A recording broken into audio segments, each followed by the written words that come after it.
Isn't it interesting how children are often afraid of the dark? They're not fully formed rational senses tricking them into thinking that there's scary creatures hidden away in the shadows. Toy companies having made millions of pounds from branding nightlights to keep the scary things away.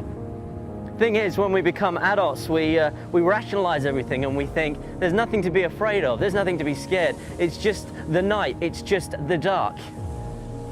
But we replace it with other things: insecurities, fears, painful memories, heartache, unfulfilled dreams and passions, failed relationships, or even successful ones that just aren't going very well at that particular moment in time. And God's there on the sidelines of our lives crying out, let me be the light of your life. Let me be the one that takes away the shadows. Let me be the one that quenches your fears.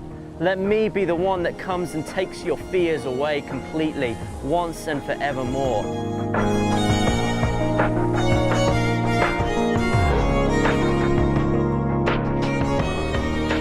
At the height of the political and religious turmoil in Northern Ireland, a minister was faced with the most tragic of circumstances that no parent would ever want to go through: the death of a child. His daughter was caught up in an IRA bomb blast. The following day, reporters surged upon the area and he was asked to be interviewed. One asked him how he felt towards those who had so brutally taken the life of his precious child. He looked at the reporter and he said, "You know, I bear them no ill will. In fact, I give them my complete forgiveness." The reporter responded almost angrily, saying, "How on earth can you forgive these men who have so violently disrupted and tragically torn apart your family?" The minister responded, "Well, you see, sir, I've received so much forgiveness in my life from God and through what Jesus did for me on the cross. How could I not show them forgiveness in return?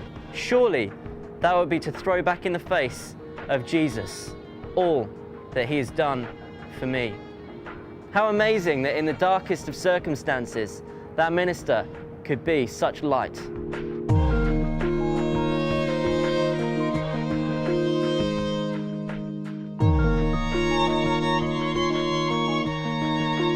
Accepting God's light and love into my heart and my life is only the beginning.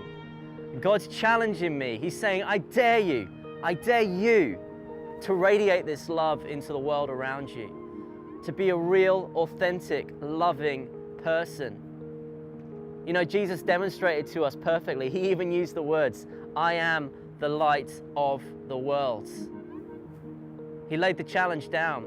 When we love people, when we radiate God's light, when we give people a shoulder to cry on, when we help to chase their fears away, there's no better demonstration of God's heart and God's love and God's light than that.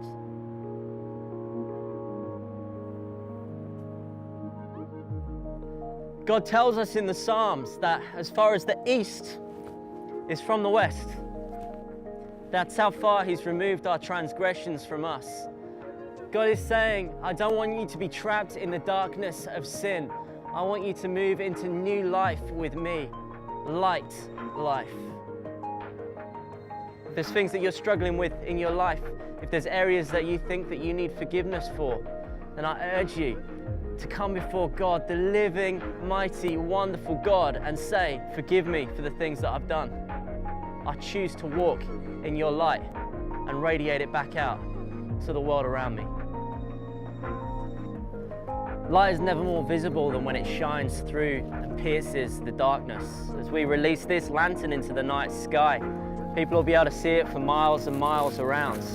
It's a representation of what can happen when we choose to live real, authentic lives for God, when we allow Him to transform our hearts, and then we radiate that to the world around us. Is this going to be you?